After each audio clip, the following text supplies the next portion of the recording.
So Hanako-San is also known as the toilet-bound Hanako-San. No wonder I want to hear this. And Hanako of the toilet. Hell yeah. Hello, welcome to Guides to the Unknown. I'm Kristen. And I'm her little brother, William. And this week we are rolling through more of those urban legends from the Wikipedia page that lists them out alphabetically. Yes. Today we are doing G's and H's. We're going to, meaning we're going to wrap up the G's. Mm-hmm. We're making a lot of progress here. Someday we will have covered every urban legend known to humankind. Right. The last time that we did this was episode 367. Mm-hmm. I love this as a sort of mini series that we've been running. Yeah.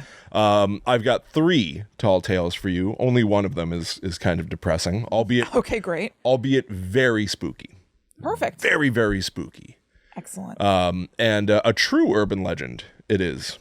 Oh, nice. That's a nice change of pace. I'm trying to think, are any of mine actual urban legends? Yeah, I guess so. We say actual because there is a quantifiable definition to an urban legend, which it's Wikipedia, so they don't adhere to that whatsoever. Right. They treat it like just word of mouth sort of stories. Mm-hmm. There are a lot of cryptids in there, which cryptids are not necessarily an urban legend. An urban legend is said to be an actual narrative story that one person might tell to another. Yeah. And so on and so on and so on. But so listen, it's fun. We get whatever we get. Yeah, we don't get upset. Yeah, we end up, it's a fun way to explore like a grab bag of different topics that are all compiled in one place. Yes. Under a certain heading that may or may not be accurate, but like whatever. Yeah, especially because sometimes these topics are not things that would typically sustain an entire podcast episode. Mm-hmm. Yep. So it's kind of nice to be like, all right, well, here are a bunch of shorties all Mine together. are definitely shorties. Yours are shorties? Yep. Okay, interesting. Mm-hmm. Yeah, I wonder how this will go. Mm-hmm. But I do want to use the top of the show as a resource very quickly. Mm-hmm. I have I'm not considering this an ad. Oh, okay. I'm considering this just good information if you like Guide to the Unknown and like us. I have a story in an episode of the No Sleep podcast, which is a very popular, very long-running storytelling podcast out there. And I submitted stories literally over a year ago.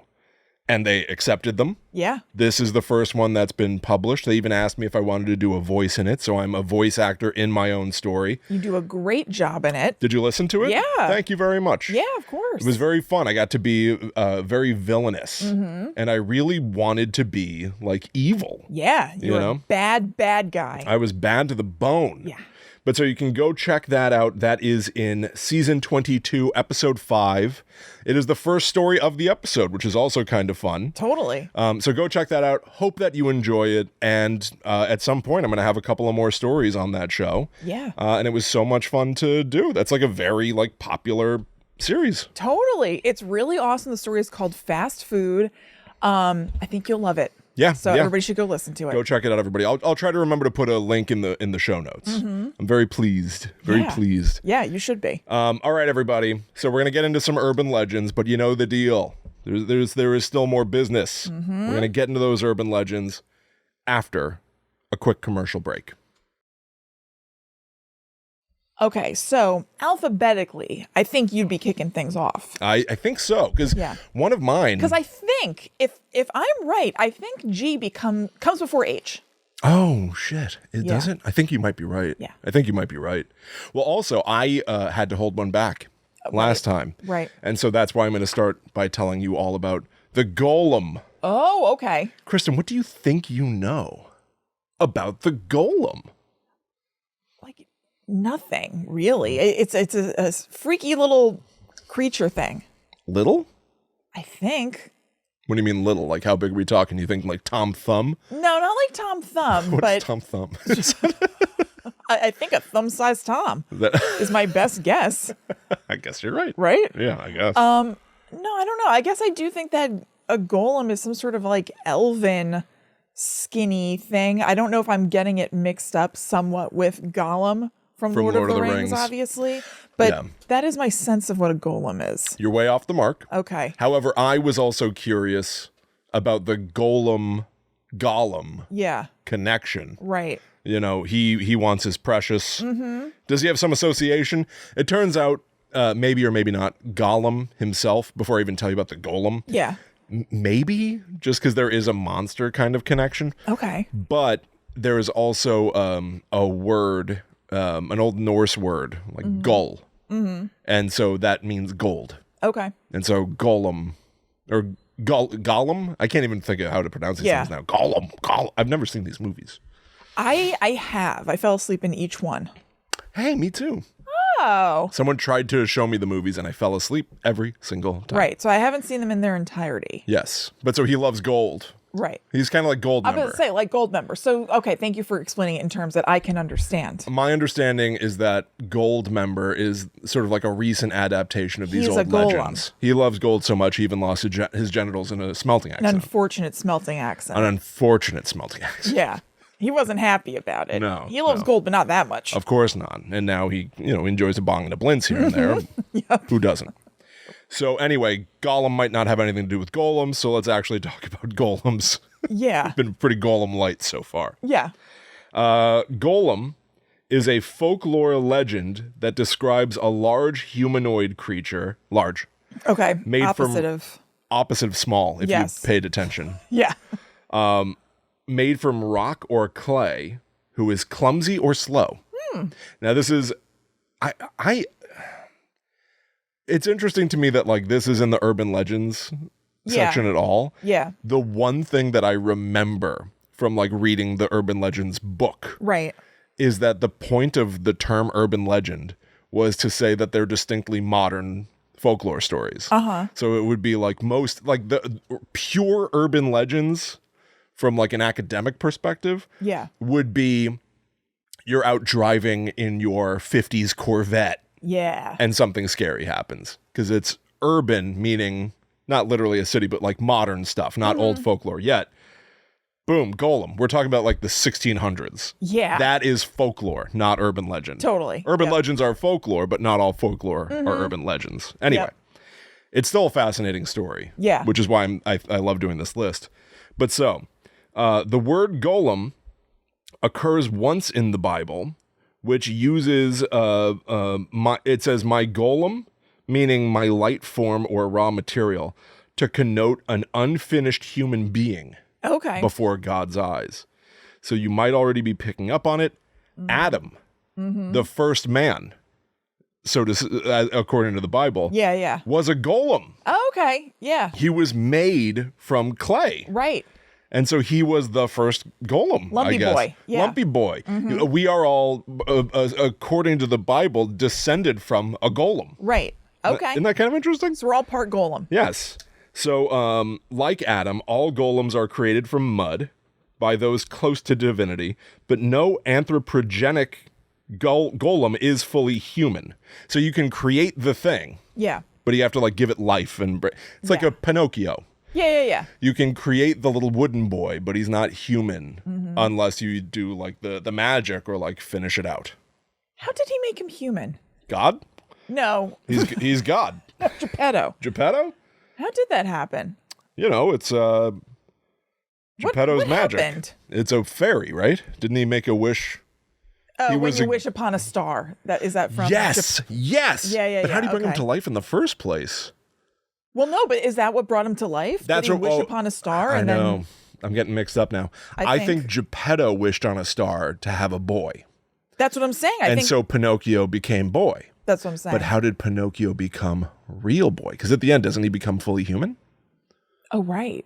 I thought that's what you were originally asking. I think by the end of that story, he becomes man. I think he does. I wonder if he's just like displaying.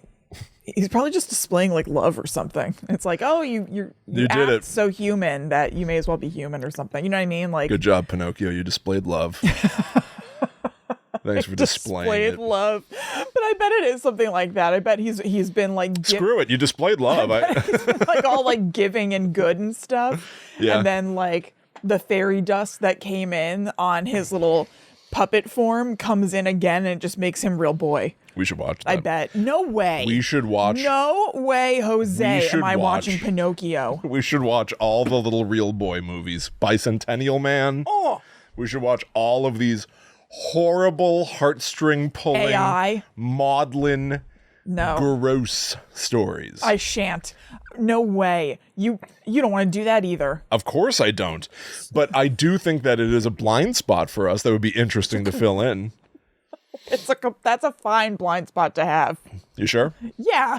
Well, the Golem, we're sort of touching on these themes because the Golem never seems to, the true Golem, I'm not talking about Adam, the true Golem of these tales never seems to become human. Okay. He always remains carved from clay, right? So, in modern Hebrew, Golem is used to mean dumb, helpless, and it can be a metaphor for a mindless person, like a mindless lunk. What, are you going to be a golem? Like, you're going to be that guy's clown, that kind of thing? Like, you're going to be his muscle. You're just going to do whatever somebody tells you. That's old-ass slang. I've not heard anity call somebody a golem ever. Yeah, no, I agree. Such a golem. You're being such a golem. What? Excuse me? Let me back that up. 1700s. Beep, beep, beep. Back it up. Well, here's like the story. The Golem of Prague. The most famous story. So it's the 16th century, which means we're not going to the 1600s. We're going to the 1500s. Right. Okay. Very much not an urban legend, but a story that does purport to be true. And in that sense, it is kind of urban legend-y. Yeah. Because that's another tenet of the urban legend is you're supposed to say, like, this actually happened. It's an urban legend if you live in the 1500s. Yeah. If you live in the 1500s, this is an urban legend. Correct. So anybody out there who's like in the 1500s, this is hot news for you. This one's for you.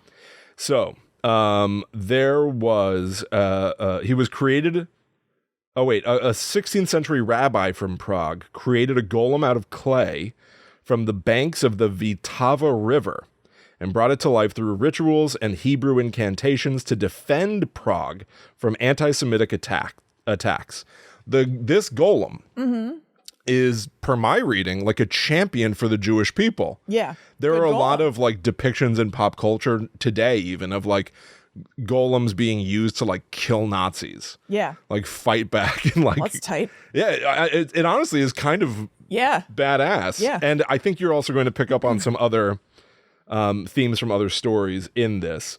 Depending on the version of the legend, the Jews in Prague were to be either expelled or killed. The golem itself was called Joseph, and it was said that he could make himself invisible and also summon spirits from the dead, which feels pretty overpowered, but you got to do what you got to do. Totally.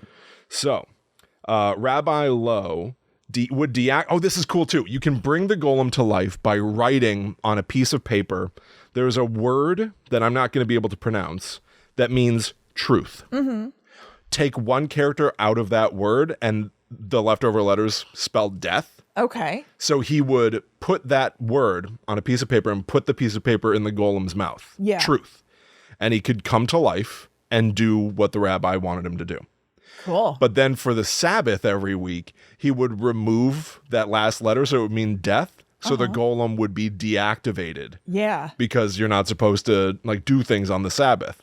Oh, that's cool. Right? So like you deactivate your golem. It's ringing a big bell. I feel like I read a book that like had something to do with a golem now. This is, I know, there are a lot of, that's why I'm like, I have heard the word golem a lot without knowing what it was. Yeah.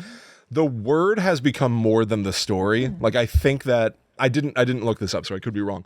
I think that in the 2009 Ghostbusters game, you fight a golem. And it's essentially like, it's pulled together, let's say like they fight in the library. Yeah. So it pulled together all the books of the library to form a body for itself. So it's like a golem made of books. It's not really what a golem is historically, where it's made out of clay, but like a big hulking thing made out of stuff. Yeah. So I've seen the word used a ton, but I never knew this story. No.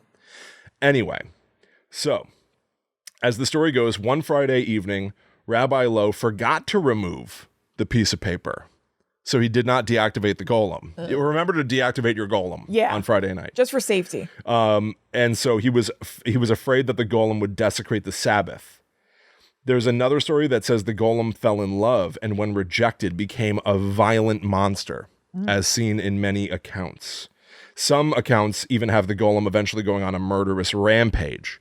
So, a story of somebody who, in this case, is using magic, but a learned person who creates a being who is misunderstood and goes on a rampage as a monster and even tries to fall in love because he's not really human. Right. He looks like a person. Yeah. But he's not a person. Right. That's the Frankenstein story. Completely.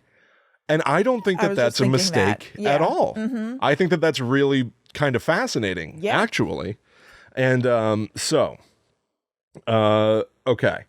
The golem's body. Oh, the rabbi managed to pull the paper, the shem, they call it, from the mouth of the golem, which immobilizes him. Mm-hmm. And his body is then stored in the attic of the old new synagogue in Prague, which is where it's said to be to this day.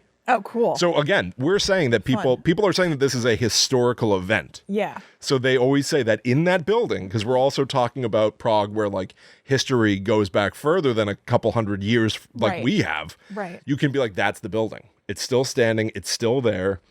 However, the attic was renovated in 1883 and there was no evidence of a golem. It is a story. I mean, it's a story. Yeah. You know what I mean? But still, it's a fun story. Yes. Some versions of the tale state that the golem was stolen and then entombed in a graveyard in Prague. A recent legend tells of a Nazi agent ascending to the synagogue attic and dying under suspicious circumstances thereafter. Golem kicked its ass. Golem kicked that man's candy ass. He called him a jabroni and slammed him through the floor. I love that too. Yeah. Like a more modern, like you get to like the 30s and 40s and people are like, yeah, Nazi went investigating that building. Mm-hmm. Didn't live. Well, we all know what that means. Totally. The Golem of Prague got him. That's so awesome. Cool. I love that. Isn't that neat? So I also love the idea of there being some sort of creature that is like the mortal enemy of Nazis. Yes. Yes. That's a great legend. I totally agree. Hold the phone for not only do I love that, I may or may not have something coming out in the relative near future where a bunch of Mozzies. Those are monsters. I love Mozzie. So let's not besmirch that. Where a bunch of monsters kill Nazis. Yeah. I have like a very violent story coming out in the next I don't know. Yeah. I don't quite know how long anymore. Yeah. But it's almost done. Mm-hmm. Anyway. Yeah. In pop culture, obviously Frankenstein's monster. Mm-hmm. I watched this morning, and I have to say I was so delighted. It turns out that the Golem, which is in a lot of stuff, was also used for a segment of Treehouse of Horror. Oh, nice. On The Simpsons. Yeah. So I put it on this morning with Al, and I don't know. I think genuinely, maybe the last time I watched The Simpsons was like, it's not impossible that I've seen something here and there. Mm-hmm. I think the last time that I really paid attention to it was whenever we did a show. Yeah. About The Simpsons predicting the future, whenever that was. Yep. But so this segment was like comfort food. Yeah. This is Treehouse of Horror 17. It's season 18, episode 4 from 2006. You gotta know when to golem. All right. This is so good. Yeah. And I can't believe it felt like something that they would show in school. Yeah. It's so good and authentic to history. Yeah. Bart is at a taping of the Krusty Clown show. Mm-hmm. And he hates it. So he wants to go backstage to complain after the show when he starts spotting things that Krusty the Clown has collected or whatever. And he goes, "What is that?" And it's a big guy carved out of clay. And Krusty goes, "Oh, that's the Golem of Prague."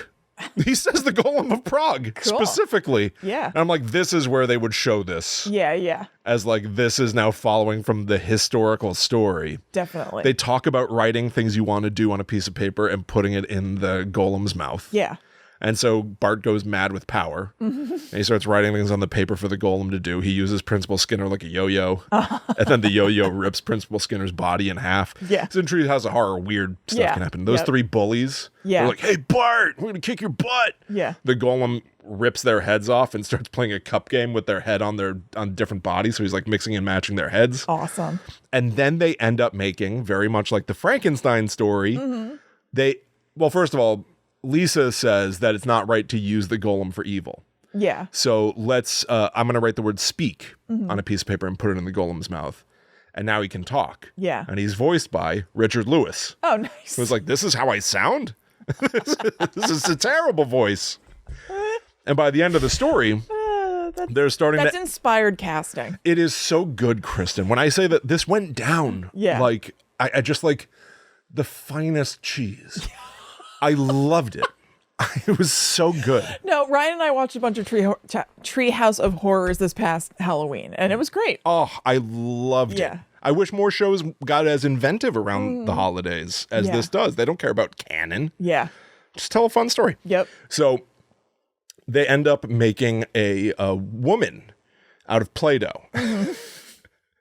And they bring her to life, and she's voiced by Fran Drescher. Oh, excellent. And they get married.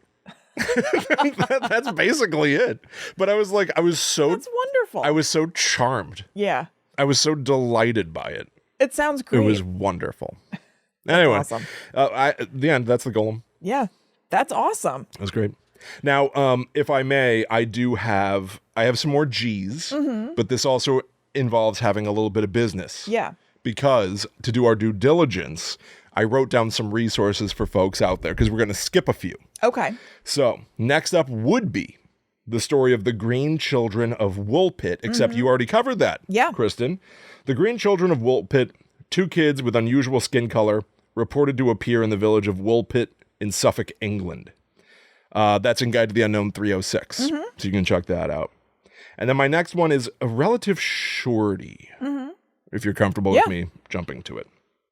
The Green Clawed Beast. Okay. Terrifying. My God. This actually did make me a little uncomfortable, but only because of personal life experience. Okay. So. That time a green clawed beast kicked your ass? That was rough for me when I got my ass kicked by a beast. It's hard to revisit. Remember that viral video of a little girl? It was like somebody starts recording their kid and they go, just say what you said. So it's clear the kid said something before the recording happens and the mom was like, I got to get this on film. Yeah. She goes, say what you said to me. And the girl goes, I said I'm going to kick his ass. Tough. It rings a bell. And she goes, that's not nice. You shouldn't say that. And she goes, well, but then he's going to kick my ass.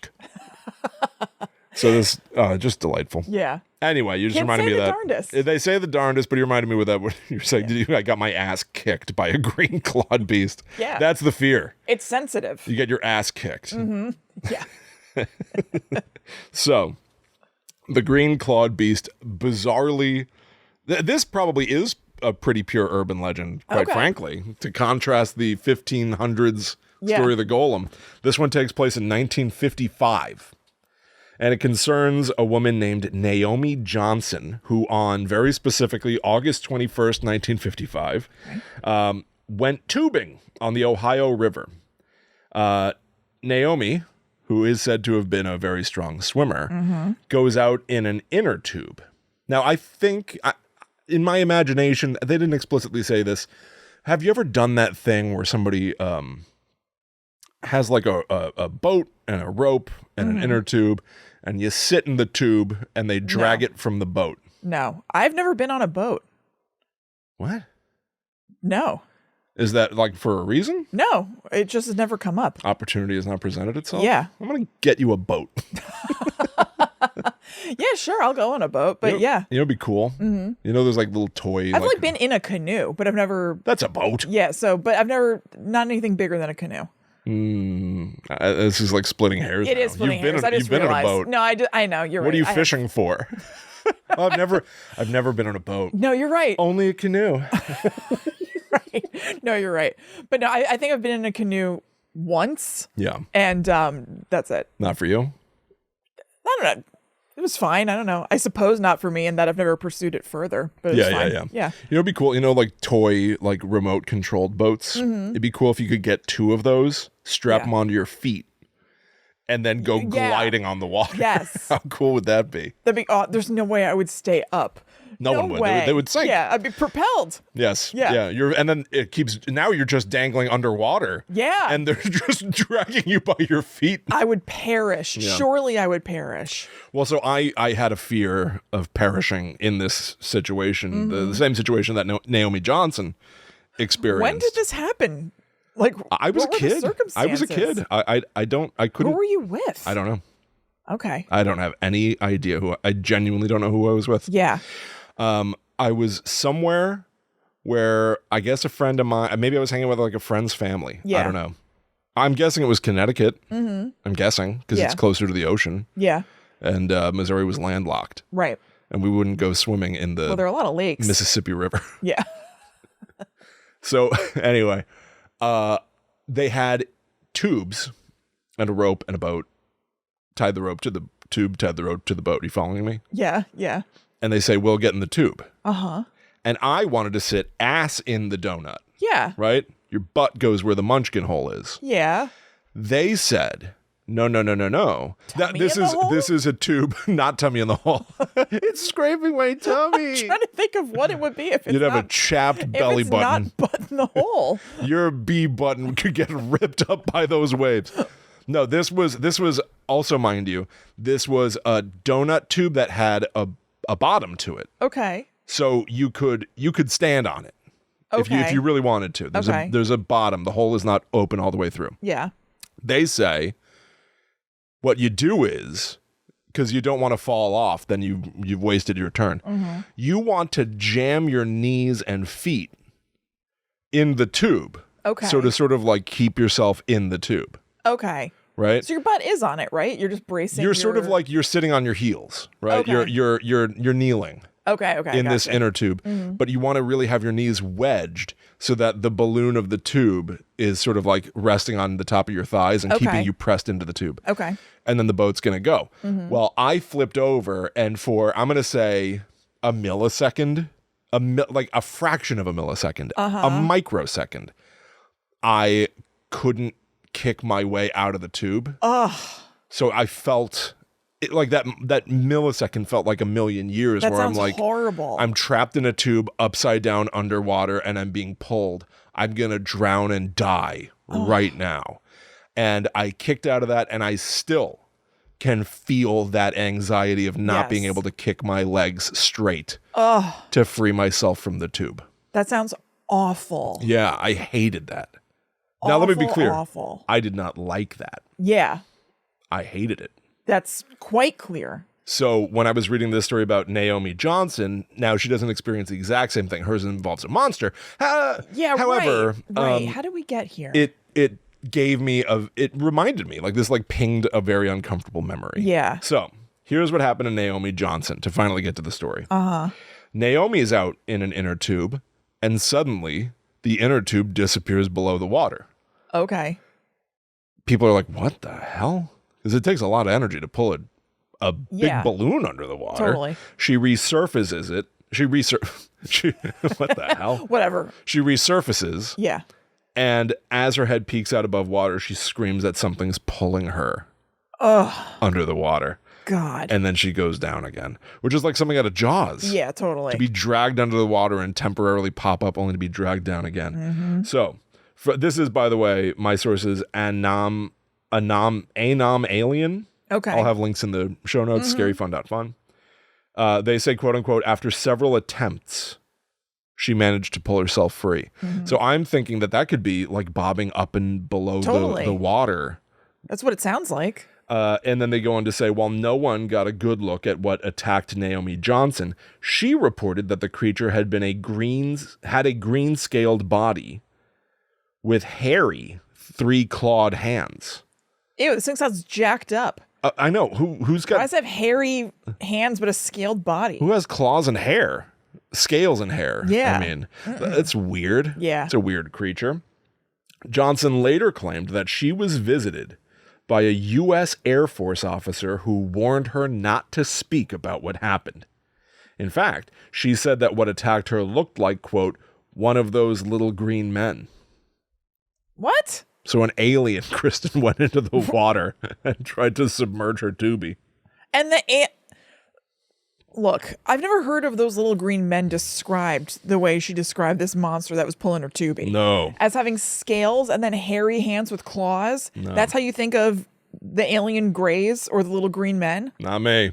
Okay. I've never heard of this. Well, I mean, I guess they were close enough to them to attract the men in black to her. Evidently. So who am I to say? It's quite the tall tale. Wowee. Now, in the debunk corner, they say, quote, the river bottom is littered with cast-off fishing lines and other debris. Oh, Here's something important that I didn't mention. This is very strange. When she came ashore, she noticed that like from the knee down, her legs were all scratched up. Yeah. But also she was covered in like a blue mud. What? I don't know. And that's theoretically something that everybody would be able to see. Yes. Right? Because like only she saw this little green man who's a green monster that's scaled, but everybody saw the blue mud on her, Right. I would think. So what the hell's going on? I don't know. That part is very inexplicable, the idea of a blue mud, but it did make me think of the Blair Witch Project when Josh gets covered in that blue jelly shit, as he describes it. Right. So, this is most curious. So strange. So, purportedly, there in that river is also, in addition to like the other debris, is trash from the busy shipping traffic that moves along the river. Yeah. The blue stain, though it could not be cleaned off of Johnson's leg, it stained her. The way that they say that if you touch the devil tree, the devil's tree in New Jersey, your hand is supposed to turn blue. Right. Didn't happen to you. No, I'm just fine. You're fine. Although, no, I'm fine. Debunked. You can see my blue veins through my hands and wrists. I'll count it. Yeah. Cursed. They say that maybe it was like, I don't know, some sort of blue mud. But that feels like a stretch. I've never seen blue mud. Neither have I. Yeah, I don't know about all that. I don't know. But obviously I'm not river folk, so maybe there is blue mud out there and I'm just not privy to it. Yeah, maybe you were in the privy when they discovered it. Maybe that seems most likely. Yeah, that's my guess. So there's also a source here I have from J.A. Hernandez, who has a blog called Into Horror History, who he managed to get a quote from Naomi Johnson herself, it seems. She says, "Whatever this thing was, it had a strong grip and was very furry. All I know is I will never go swimming in that river again." And so nobody knows. Can't say I blame her. This appears to be the one and only case of the green-clawed beast. Yeah. Nobody else has seen it, ever. So even if it's like a cryptid, it's a one-off cryptid. Right. But so it's just a mystery to this day, Chrissy. Huh. Most curious. If you even believe it happened at all. I don't know. Seems like something happened. I don't know what the hell happened. I have no idea what the hell happened. I don't know. Well, you know what? I know a real happening place on the internet. Do you? I want to know about it. Yeah. It is patreon.com/GTTUpod. And this is a place where you can go to get our whole second weekly podcast that comes out every Monday. It's called The Netherworld Dispatch. And if you join us on Patreon at our Demon tier, you get all of those episodes. But if you join us on any of our other tiers, you can get the episodes at different frequencies. You can just figure out whatever suits your needs, your interests, your budget, whatever works for you. We've got it over on Patreon. We've got all kinds of options. So go over there, give it a look, see what floats your boat. As you cruise to patreon.com/GTTUpod, always be thinking, what are my needs? What are my needs as I go here? I needs this. Yeah, that's right. What you want to be saying. No, but it's very cool. And also you get all episodes of Guide to the Unknown ad-free when you join us on the $4 tier or up. So you would not be hearing any of this spiel once you join us over there. It's all Stripped out. Goodbye. Yep. The most recent episode of the Netherworld Dispatch is episode 196. We're closing in on 200 episodes of that show, which is wild. Yeah. We called it Weirdest World Records. Yeah. We looked at the Guinness Book of World Records to see some horror-themed attempts people have made to get into, I don't know, the history of the world's greatest accomplishments. Yes. Who can smash the most pumpkins? Who can grow the biggest pumpkin? Yeah, who can decorate a fun pumpkin? It's a lot of that.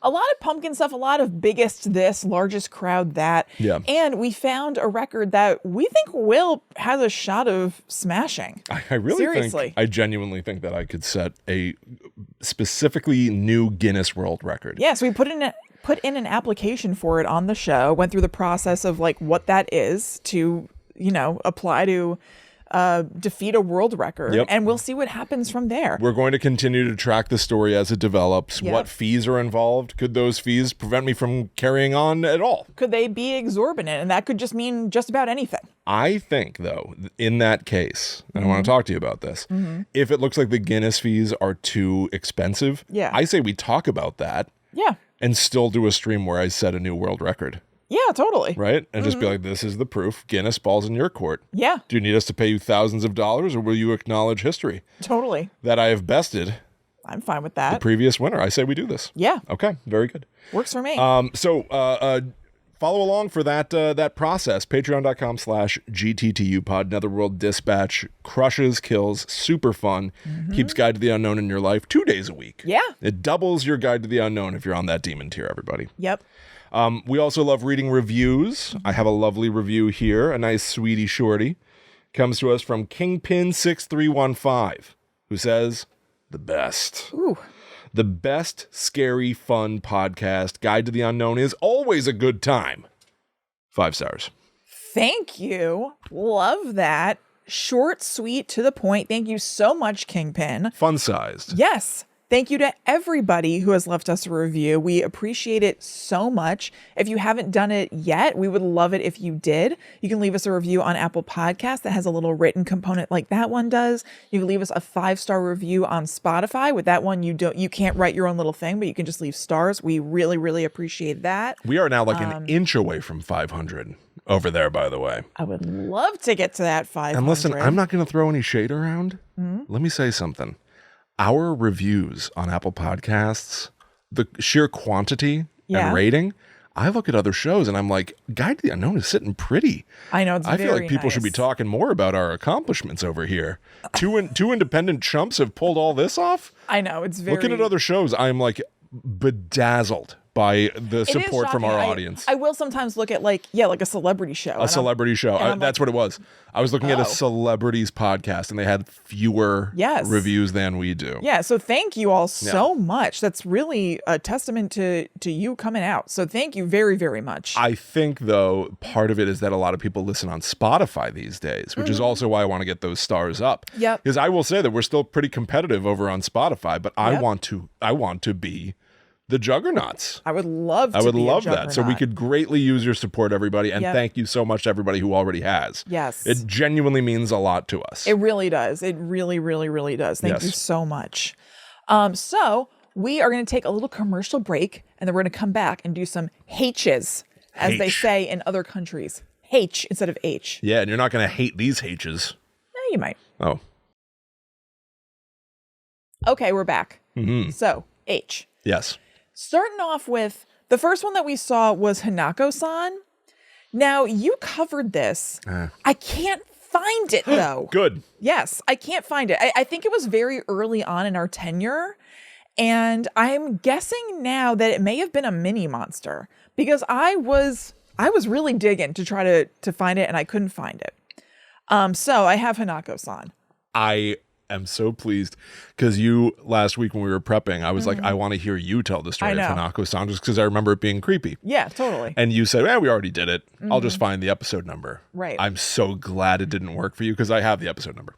Oh, what was it? Don't worry about it. How'd you find it? Don't worry about it. No, seriously, it was driving me. How did you find it? Don't worry about it. No, tell me. I searched for Hanako-San on Guide to the Unknown. Really? Yeah. I did too. I'm awesome. Well, what was it? What do you mean? Oh, the episode? Yeah. The very thing you asked me? Yeah. It was episode 125. Oh, my God. But- I must have typoed or something. I don't know. Oh, it was driving me nuts. I want to hear it, so please do not hold back. I'm sorry if anybody is bothered by a repeat topic, but it's coming from a different person, and I want to hear it. I want to hear it. Okay. Oh, I'm so glad that you found that. That was really bothering me. Okay. So Hanako-San is also known as the toilet-bound Hanako-San No wonder I want to hear this. and Hanako of the toilet. Hell yeah. These are two alternate names. And this is an urban legend from Japan about a girl named Hanako who haunts the school bathroom. Moaning Myrtle who? Yeah, I know. Forget it. Move over. Yeah, totally. Scooch. Pick a different stall, Moaning Myrtle. Yeah. Sorry. So how she got there varies from telling to telling, but of course, each story ends with her dying in the John. Some stories have her killed by an abusive parent or stranger. No. Others say that she killed herself there after being bullied. And then some stories say that she hid there during a game of hide and seek, but then was killed during an air raid in World War II. Jesus. Okay. Yeah. But no matter how she died in the bathroom, and it's pretty much always a school bathroom, She's fated to stay there and haunt it forever, likely killing anyone who summons her. So it's pretty much like a Bloody Mary-esque game. You're supposed to enter the bathroom that she died in, and it's usually the 3rd floor bathroom. Okay. I don't know, just a little extra creep factor that it's like the 3rd floor bathroom. Maybe we have to go upstairs. Yeah, right. Knock 3 times and ask if Hanako-San is there. And then she'll say, "Yes, I am." Then there are 3... You can do that on most public bathrooms in New Jersey with Kristen. Kristen, are you in there? Yes, I am. You'll hear a little voice say, "Occupado." I'm in here. Just drifting out into the hallway. Most bathrooms. Yeah, no matter where you go. Malls. Yeah, whatever. Wendy's. Wendy's. That's my least favorite of the fast food. Probably not Wendy's, Taco Bell. Oh. No, that's my favorite of the fast foods. Understood. Wendy's, I'm less likely to be in. Yeah. Okay, so you knock 3 times. On the ceiling if you want me. Okay, knock 3 times, and you ask if Hanako-San is there. And she'll say, "Yes, I am." The end. The end. Then there are 3 main options for what could happen next, and they increase in intensity. First, you could witness a bloody or ghostly hand. It could stop there. But that hand, or alternately, you could see a full body apparition of Hanako-San, could drag you to hell through the toilet. Oh my God, no. Yeah. Which seems like a jump. This is a shitty ride. Yeah. Literally. Totally. Or this also seems like a big jump. Wild card, you could be eaten by a 3-headed lizard who's pissed that you were bothering Hanako-San. What? Yeah. Why? I don't know. Animality. Is that like she can turn into a 3-headed lizard? No. She just has a friend? Yeah, totally. Okay. So that's basically the story of Hanako-San. Okay. She is sometimes categorized, again, depending on the story. I ended up taking this out because I was like, we told this story before. Yeah. I'll just make it really quick. Yeah.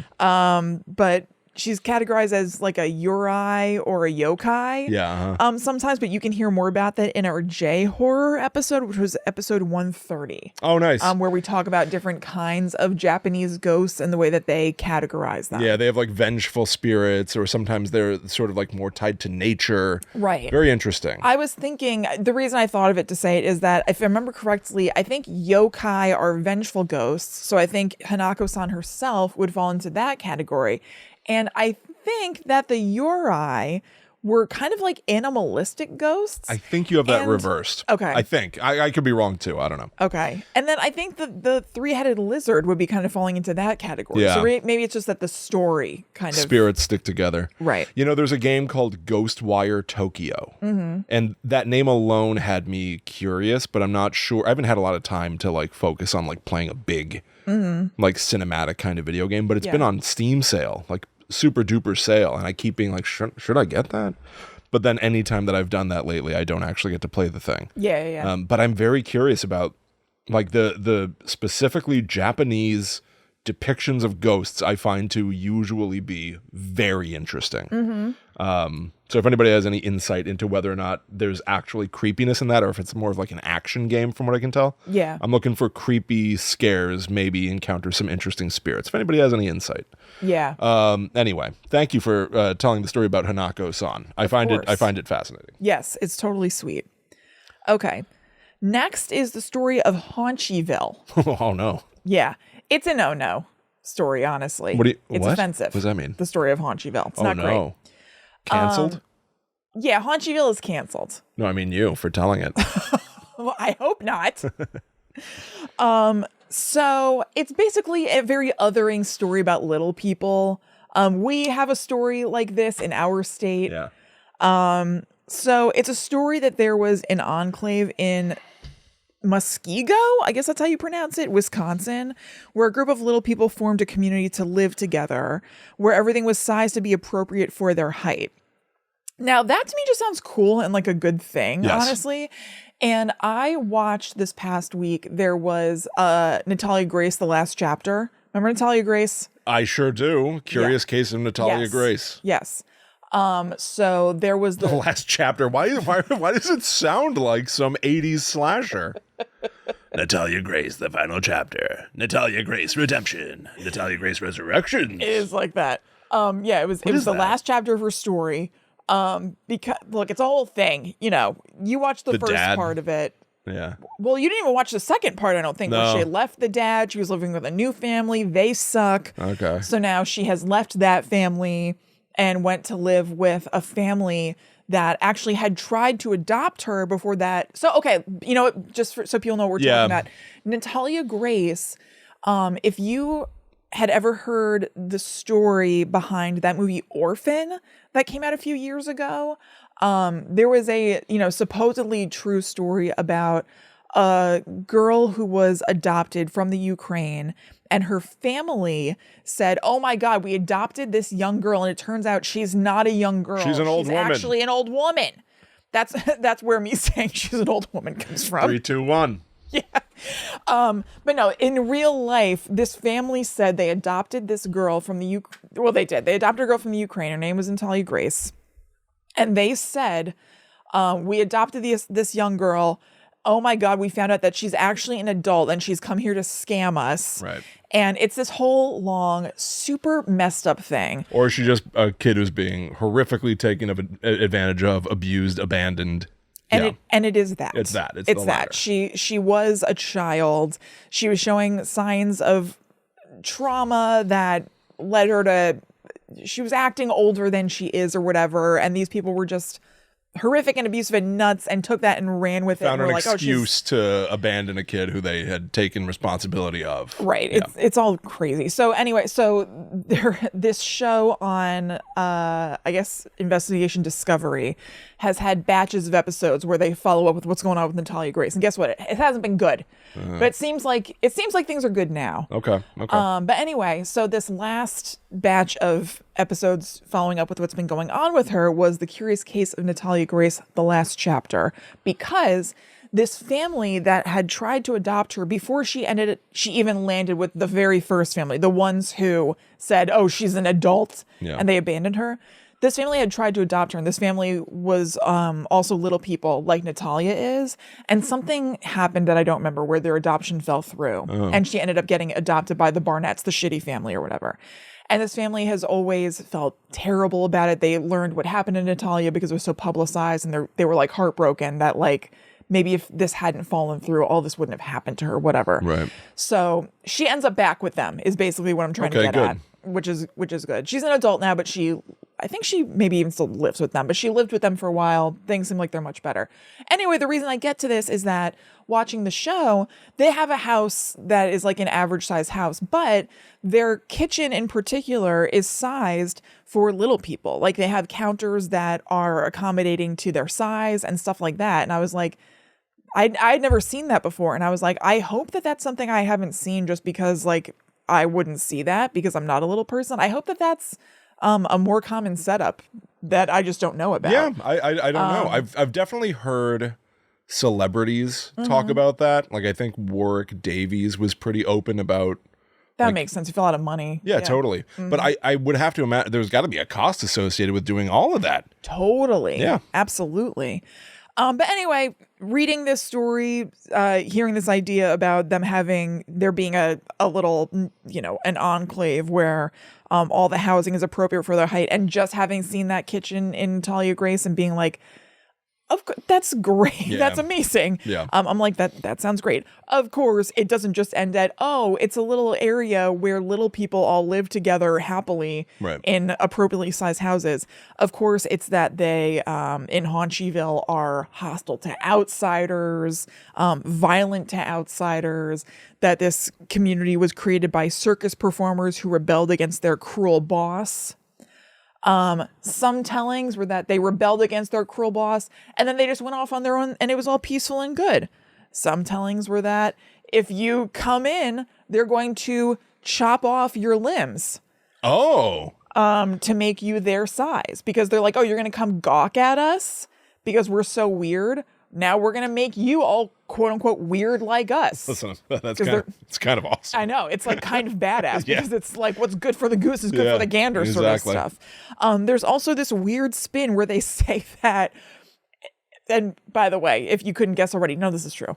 They say that an old man with albinism, like who doesn't have pigment in his skin, lives with them and is their protector, and will come after outsiders with a shotgun, or was it an axe, to drive outsiders away if anybody bothers them. It's just this bonkers story, and it's not true. It also sounds awesome. It's totally awesome.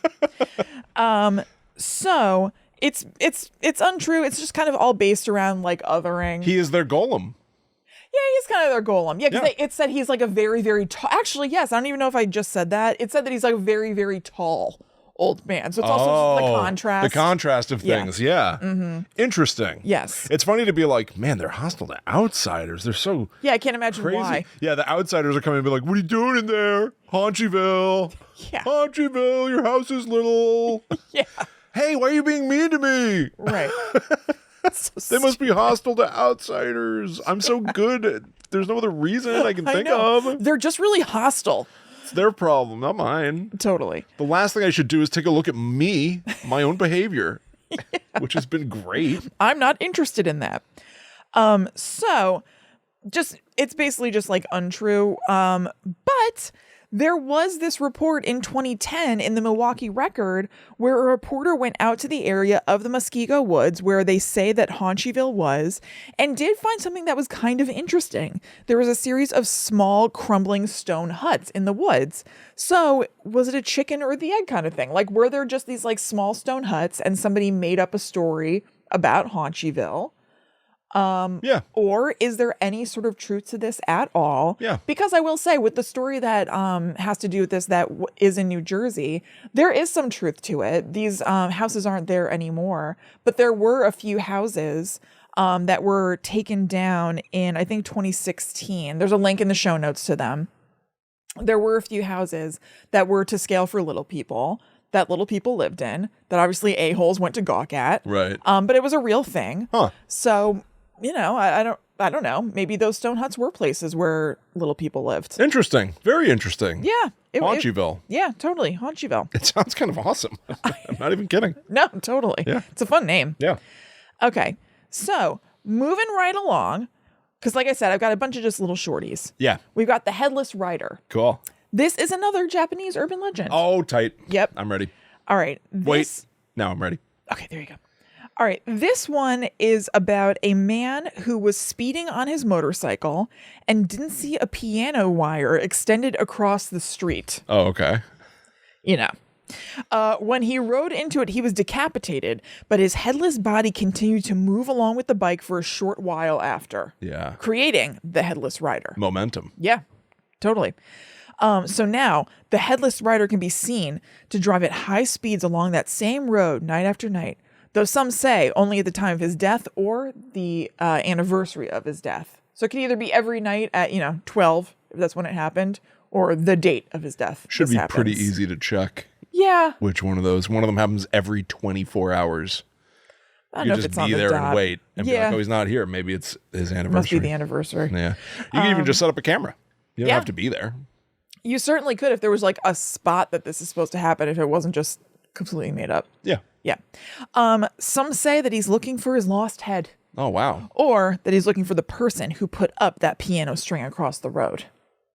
Just riding and looking and riding. All right, so that's the Headless Horseman story. Yeah, exactly. It's good. Just modernized. I enjoy it, yeah. Mm-hmm. I mean, does it diminish in any way, shape, or form because it's a motorcycle to you? Yeah, it's not as cool at all. I know. I don't really know why the imagery isn't as fun. I know. It makes me think of Ghost Rider. Yeah, the idea of like a ghost on a machine doesn't necessarily compute, right? Because the Headless Horseman could either just take a horse, or maybe his horse is dead too. I don't know. Like, is that a ghost horse? In the Tim Burton movie, it's a ghost horse. Yeah, but like in this, does he have to steal a motorcycle before he can ride, or does his spirit have a spirit motorcycle? Well, but think of like I might be wrong about what happens in this. What I just thought of is like that Are You Afraid of the Dark episode where there's like a greaser and like a ghost. He's like a ghost greaser in a car or whatever. That's so good. It's so good. But is he in a ghost car or is it just a car? Well, and is he driving? That's why I'm saying. If we're thinking of the same thing, are you thinking about the greaser who doesn't know he's dead? Yeah. He's like, I feel like he works at a bowling alley and stuff. Does. Like he is. So I'm not thinking of the right thing. That is such an emotionally fraught. I know. Mature ghost story on Are You Afraid of the Dark? That is awesome. I think I'm just thinking of general things where it's like, I feel like there are things where there's like a ghost in Absolutely. a car. Yeah. Or even just the idea that a ghost is wearing clothes. Yeah. It's like, well, what are those? Are those your ghost clothes? I'm splitting hairs. It's the same thing. You have a ghost motorcycle. Right. But for some reason, it does feel like it's crossing into... Or like weird New Jersey thing, like the black truck following you. Is that a ghost truck? What's happening? Yeah. Right. Great point. Yeah, I do feel like I'm splitting hairs a little bit, but for some reason it does diminish the cool factor a little bit. Because that's the other thing is I get a whiff of this that it's supposed to be awesome. Yeah, I mean, because like motorcycles are cool. Motorcycles are badass. I think it's also just preference. Like I don't find them I mean, they're like fine, but I don't find them particularly cool. It doesn't ping my aesthetic tastes or whatever. I feel like this should be more the urban legend to me that this feels like it could be. I'll put it that way, is not that there's a headless rider. It's that here's an urban legend for motorcycle riders. Somebody hangs piano wire. Yeah. And it can decapitate you. Yeah, that's very scary. That's the scariest part. And for whatever reason, that feels like a side buried element of this. Yeah, it's all about the rider in this Doing story. something so simple as to just tie a wire between here and there and walk away and just wait. Who cares? Maybe they just go tie another wire down on that road. They're not even thinking about it. They don't care. Yeah. They know that this will cause chaos. Right. That's the scary urban legend. Oh, definitely. Yeah. Well, apparently this story took off after an Australian movie called Stone came out where this exact thing happened. Where this was a plot point. Okay. One thing that I do think is kind of cool, although also I was like, is that some motorcyclists deliberately wear dark helmets to look like headless riders, but it seems impossible to me to tell the difference between somebody just doing that and, excuse me, somebody who's doing that to look like a headless rider, right? And someone who just wears black. So it's really just for the fun of it inside your own mind. Yeah, I know that I'm doing this to look like the headless rider. Yeah, somebody who's like. Most things are just black, honestly. I feel like there are probably a lot of black helmets. I couldn't agree more, and they probably still reflect light. But I will say, having said that, I do wear all black so that if I go out at night, I look like a floating head. Oh, yeah. Yeah. Yeah. So you get what these guys are going for. But I will still urge you, Kristen, look out for piano wire. You should be very cautious. When I'm out on my hog? Yeah. Yeah. Okay. I think it's a good... Yeah, that's a piece of Guide to Unknown lore that a lot of people don't know, is that I actually ride a motorcycle. Yeah.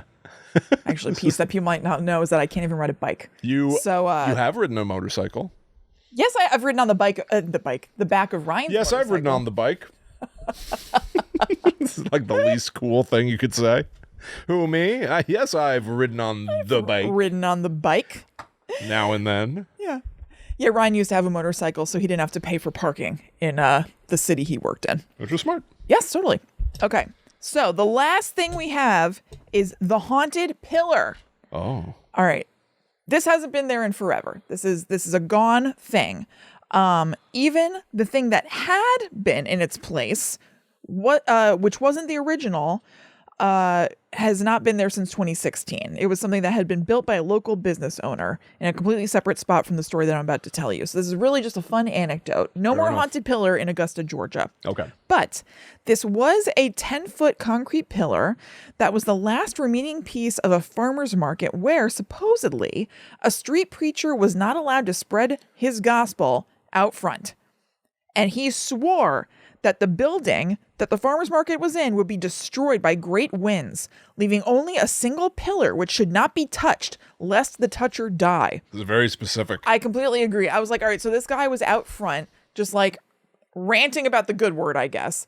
And they're like, okay, you have to keep moving. And he was like, well, guess what? This building is going to be destroyed by great winds. And when it is, actually, there's only going to be a single pillar left. And nobody should touch that pillar because they're going to die. And they're like, okay. Everyone just stood there listening, waiting for him to finish. So long. We all think you're foolish, but lo and behold, Kristen, what happened? Like, Well, the market was then in fact destroyed by a freak winter tornado. Whoa. That did leave nothing but the single column standing. Oh my God, this story definitely happened in this order. Wow. And of course, local tradition says that if a person touches the pillar, then they're going to get it. Their hands turn blue and they get it. Yeah, exactly. So someone did knock this pillar down? Yeah. Okay. With a car. Oh, with a car. Yeah. Oh, okay. Maybe the car died. Everything's fine. Who cares? A car dies. Allegedly, several attempts to remove the pillar resulted in death shortly thereafter. Oh, dip. Yeah. Oh, man. That's it. That's the haunted pillar. Well, that stinks. Yeah. Hey, Tough stuff. Only because I referenced at the top of the show that I have something depressing. This is a shorty. Okay. So I hope that's okay. I promise. Although The Hands Resist Him is a painting that's listed in the urban legend section about a scary painting that has sort of like a story behind it. Yeah. We've discussed The Hands Resist Him, Yep. the painting, in episode 74. Super thanks go to Madison and JD for helping me find that episode number. I saw that in Discord. That's awesome. I very much appreciated that. And that brings us to what I referred to as a depressing, albeit very spooky, genuinely spooky urban legend. Nice. The Hanging Man of Halloween. This is an urban legend that essentially says someone hanged themselves on Halloween. Everyone thought, oh, that's a Halloween decoration. Yeah. And until they find out too late, maybe the next day with the sunrise. Yeah. Holy shit, that was a dead body. And we all walked past it, giggled at it, whatever. We loved it. Well, Snopes has looked into this and rated this story true. Ooh. This has happened. This has happened several times with several permutations. And that is why I say it's depressing. So I'd like to get that out of the way right now. Yeah. That these are going to be folks, a story of somebody who deliberately ended their own life, and a couple of folks who did it accidentally. Having said that, to view it slightly more at arm's length, I find this to be such a scary proposition. The notion that a Halloween decoration of violence, whatever, could actually be real is something that I think about every single year on Halloween. Absolutely. Not the least reason for which is that when we were kids, I went trick-or-treating and I walked down Wood Road, made a right on Wagon Wheel. And somewhere in there, because we grew up like in the middle of nowhere, like in like a very like woodsy kind of place, they had all these trees, like huge, and I was a kid, so maybe they weren't even that high. But from my perspective at the time, it's pretty huge. Super duper tall trees. And as I was walking back down a driveway from having trick-or-treated, I very clearly remember looking up, and it's dark. I can just see the shape of a person hanging in the tree. Ugh. And it, in my recollection, was so high up that I was like, no one would think to hang a decoration of that high. Yeah. Like, this would be a stupid place to hang a decoration because no one can see it. Right. Which in my kid brain, I was like, which means it's a dead person. Right. And that is an image that has been That's very scary. that, and there's no way. Yeah. I mean, I really don't think so. I know that Snopes said this is true and this can and has happened, but my case, I think, was me being a kid, not realizing that like what I think is so high up is like 15 feet. Right. I don't know. But I remember it was very formative. That image was sort of burned in my brain. Yeah. It's just too dark that I can only see it as a black silhouette shape of a person. Yeah. Hanging in a tree, insanely up high. Yeah. So frightening, so kind of fun, scary. You know what I mean? But to get back to like the nitty gritty. Okay. October 26th, 2005, a woman hangs herself by a moderately busy road. Okay. From a tree. Everyone thinks that people they dismiss it as a holiday prank, but in the next morning at 7:30, they realize the truth. Horrifying. And then I'm going to throw this next one in almost like a PSA of like, hey, don't do this. Don't think you're being funny and extra spooky because, oh my God, there's a separate listing for people who've done this accidentally. Ugh. A teenager who was pretending to hang from gallows as part of a pre-Halloween hayride died. He essentially was like, it's not scary enough if I'm just leaping out of this hayride thing. There was a scarecrow that was like hung as a decoration. It was like, what would be really scary is if it looked like a hanging person. Well, that noose was a real noose, and it got tightened and the kid died. The stories go on. I'm not going to tell you more stories of it, because if you think about it for more than a headline, it really starts to like grate into you. Yeah.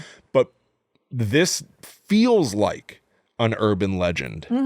Urban legends are purported like you can never find the like real source of it. That's another sort of like tenet of a classic urban legend. Yep. This is just true shit that you can be thinking like, oh, hey, what cool decoration or prank this would be if people thought it looked like a hanging body. But oh my God, having a noose around your neck for fun is the same as having a noose around your neck to die. Yeah. And it has happened repeatedly. Yeah. And so, oh my God, how scary is that? Totally. Like scary on like a whole different level, but oh my God, so scary. An urban legend that is confirmed. Yeah. True. Oh. As they say it, the hanging man of Halloween. Oh, it's awful. There we go. True fear at the end of the episode, Kristen. Yes. How's your soul? Have I That fear has struck my heart. Stomped on it? I'm not going to lie to you. It's pretty scary. Yeah.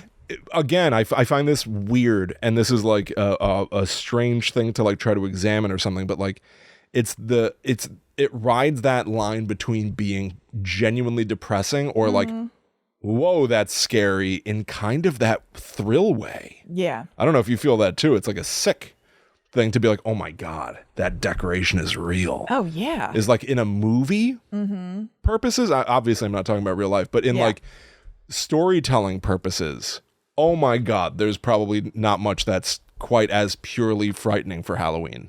Oh, yeah, it's terrifying. Than this. Good golly. Yes. Well, everybody, thank you for hanging out with us. We hope you enjoyed. As we said before, go to patreon.com/GTTUpod if you want to get in on double the Guides to the Unknown with our whole second podcast. We also have a Discord that's only for patrons. There are movie commentaries over on Patreon, all kinds of stuff. So head over there. Now, listen, if you don't think you're ready for that, do not go to patreon.com/GTTUpod. Don't push yourself. The material there is too good. Yeah. So if you don't think you're ready, don't dip a toe. It's not safe. It's fine. It's not safe for you. No. We're also on social media. We're at GTTUpod everywhere, and we're also there individually. I am at Chillin' Kristen. I am at The Myth Traveler. Thank you all so much for hanging out. Please go check out my story on the No Sleep podcast. Links in the show notes. Season 22, episode 5. Yep. Super fun. Thank you, Chrissy. Thank you all. Yes. We appreciate you. We'll be back next week for more frightening tales. But until that time comes, we must travel. Back to the netherworld go we.